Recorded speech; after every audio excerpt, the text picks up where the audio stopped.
Anong balak mo sa buhay mo? Makapagtapos at makapagtrabaho po talaga. Makapagtapos ng pag-aaral at paano mo ma-achieve yun?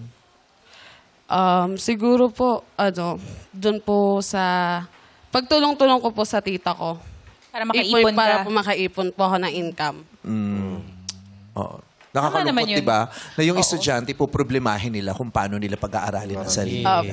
Malay mo, one day, baka magka-free education na tayo. Yes. Yes. Not right Sana now, po. but one day. Medyo maano kasi yung gusto kong course eh. Anong gusto mong course ba? Dentistry po. Ay, ganda. Naku, mahaba-habang aralan yan. Oo. Pero, naku, marami tayong magagaling na dentista dito sa Pilipinas. Ba't yun ang napili mong kurso? Para matulungan niya yung sarili niya. Ano ka ba? Diba? Sa hirap ng buhay, kailangan tulungan mo na yung sarili mo. Yes. Tama. Diba? Ako nga gusto ko maging derma eh. Hindi ko kinaya. Nag-welding na lang ako.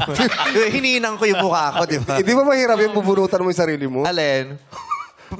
Iutos mo lang. Ituturo niya lang. Ito inaral ko na to. Ganito gagawin mo. Demo mo muna. Demo. Yung ganon. Yeah. Pero maganda yan. Opo. Medicine, no? Yes. Dentistry. Dentistry. Bakit Gusto ko tawagin nila akong Bakit Dr. 3 agad? Joanna. Bakit hindi dentist 1 muna, dentist 2? Para Bakit third year ka na dentist 3 agad? kagad. Pag nasagot niya ba, pag-aaralin mo ba siya?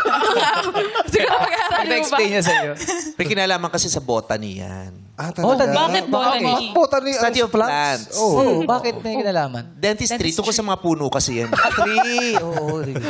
Pinag-aaralan yung, okay, may puno. Bukod sa puno, may ugat din niya. Kaya nga yung dentist, di ba, niru-root canal. Ay, tama. At Yes. kailangan Puno, matalino ka pag magiging dentista ka para mahanap mo yung mga wisdom tooth. Yes! Yes. At pag naging successful ka na, magkakaroon na ng branch. Yes, correct. At magiging mayaman ka katulad ni Willie Rebillame kasi mamimigay ka ng jacket. Ay, God. Magiging chef ka rin. Magiging chef ka. Dahil? Magpapasta ka. Yeah!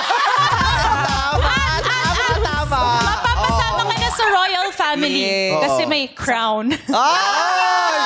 Pero minsan, pag nagkakamali ka, marami ring flaws. Tama. Uy, mag-ambag ka naman! Kanina pa kami! Dentistry ka pa naman. Oo, pero mag-aircon and refrigeration ka na lang sa TESDA. Oo, ilang months Magpuputol na lang siguro ako ng puno.